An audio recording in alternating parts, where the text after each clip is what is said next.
Selamat pagi Bapak Ibu dan selamat pagi untuk teman-teman semua.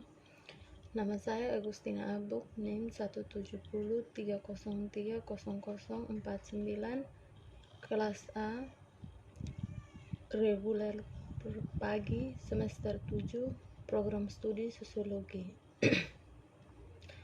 Jadi, baik Bapak Ibu dan teman-teman semua, di sini saya akan membuat video presentasi saya terkait dengan review buku yang ke-12 mata kuliah Sosiologi Terapan.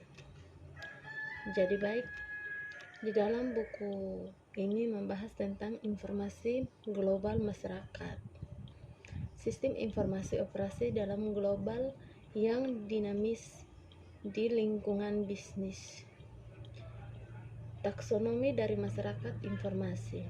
Di bagian yang pertama itu adalah masyarakat informasi, alat baru pemikiran atau cara hidup baru.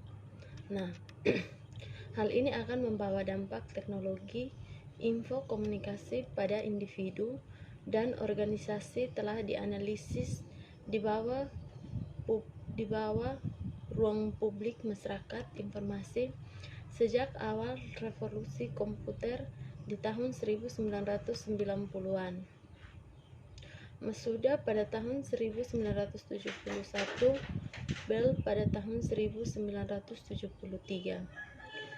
Ini adalah sosial pandangan ekonomi tentang dampak komputer pada masyarakat secara umum. Dengan meningkatnya peran komputer dan aplikasi jaringan yang mempengaruhi hampir setiap aspek manusia dalam kehidupan, sosiolog dan perintis komputer mencoba merasionalisasi peran komputer dalam masyarakat. Nah, istilah masyarakat informasi pertama kali digunakan oleh Koyama pada tahun 1968 dan kemudian di rekan senerganya Masuda pada tahun 1971 dalam rencana induk pembangunan masyarakat informasi di Jepang. Kemudian yang kedua, inti dari masyarakat informasi. Nah, dalam kerangka sosial masyarakat informasi yang didefinisikan oleh Bell pada tahun 1979 adalah hal baru infrastruktur komputer telekomunikasi terintegrasi yang mentransmisikan transstruktur fakta, ide, penilaian atau hasil eksperimen. Bell memandang teknologi itu dari agen utama perubahan setelah dipertanyakan oleh beberapa penulis. Sebagai contoh, misalnya John Marty pada tahun 1979 berpendapat bahwa teknologi baru bukanlah menyebabkan utama perubahan dalam masyarakat kita saat ini. Nah, di sini Bell mungkin berpikir sama cara mengacu pada tesis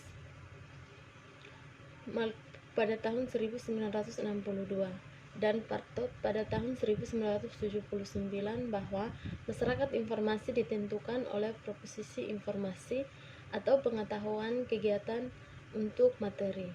Jika aktivitas terakhir oleh besar dari aktivitas sebelumnya, maka sektor informasi menjadi yang utama. Produksi informasi dan layanan, dengan dua sektor informasi lain yang menyimpan di dalam ruang publik dan swasta birokrasi. Tiga sektor yang tersisa adalah swasta produktif atau produktif barang dan produktif umum atau membangun jalan, bendungan dan sebagainya, dan rumah tangga sektor. Kemudian yang berikut lagi adalah kesatuan infrastruktur budaya dan perabatan. Di antara infrastruktur perabatan, seorang berpendapat mengenal konfigurasi berikut ini adalah: satu, infrastruktur inti atau otoritas ekonomi, militer, dan yang kedua adalah infrastruktur dasar, perkotaan, pedesaan, dan kesehatan. Kemudian yang ketiga adalah infrastruktur integrasional atau transportasi pengetahuan, komunikasi, informasi, dan apakah ini tingkat perkembangan satu di dalam masyarakat yang tergantung pada era di mana perabatan adalah melihat dari kedelapan perabatan yang mengembangkan infrastruktur. Masing-masing ini memberikan penekanan yang berbeda pada kategori infrastruktur tertentu. Nah, kebanyakan literatur menggambarkan perkembangan masyarakat di perabatan barat. Kemudian yang berikut adalah jenis-jenis masyarakat informasi. Nah, istilah masyarakat informasi sudah cukup lama, baik ketika pertama kali dijelaskan pada tahun 30-an yang lalu. Nah, saat ini masyarakat informasi sedang berkembang dalam beberapa hal mutasi.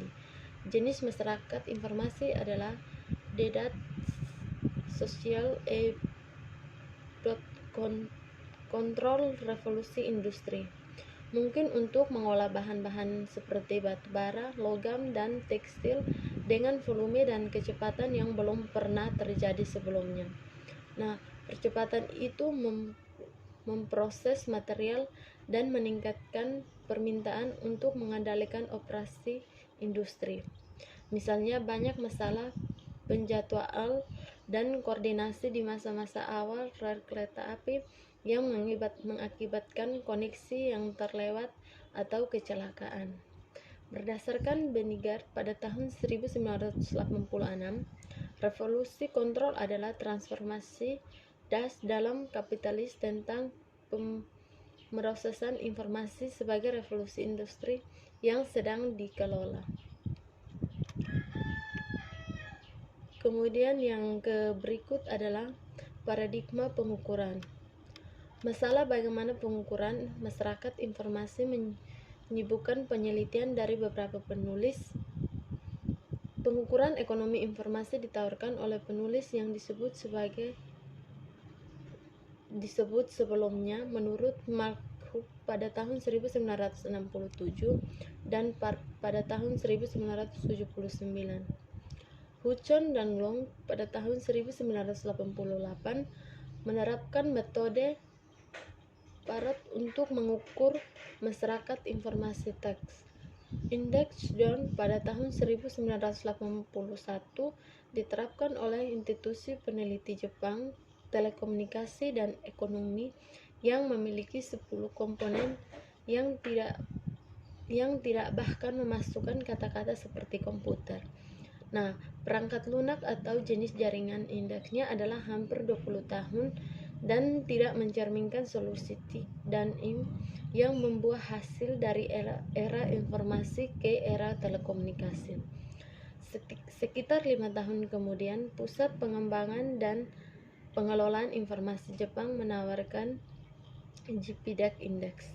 Indeks ini berlaku untuk kategori seperti perangkat keras, perangkat lunak, dan penularan. Kemudian kita masuk ke yang berikut adalah jaluran pengembangan informasi tren di masa depan. Nah, jalur perkembangan masyarakat informasi disajikan dalam satu model yang cukup jelas dengan mengkecualikan dari masyarakat ahli. Ide utamanya, model ini didasarkan pada persyaratan yang diperlukan untuk pindah ke berikutnya pada tahap perkembangan. Misalnya, masyarakat informasi dapat meluncur operasional jika anggotanya melewati tahap informasi dan komunikasi masyarakat. Penerapan kecerdasan bukan dapat membantu proyek bidang perabatan, namun ini membutuhkan pengetahuan lanjut di antara pengembangan dan keterampilan terbatas yang diantaranya operator sistem pakar dan sistem terlalu banyak aplikasi dalam sistem robot yang mengarah ke belakang ke masyarakat komputer, di mana tantangan utama adalah bagaimana menerapkan sistem tersebut.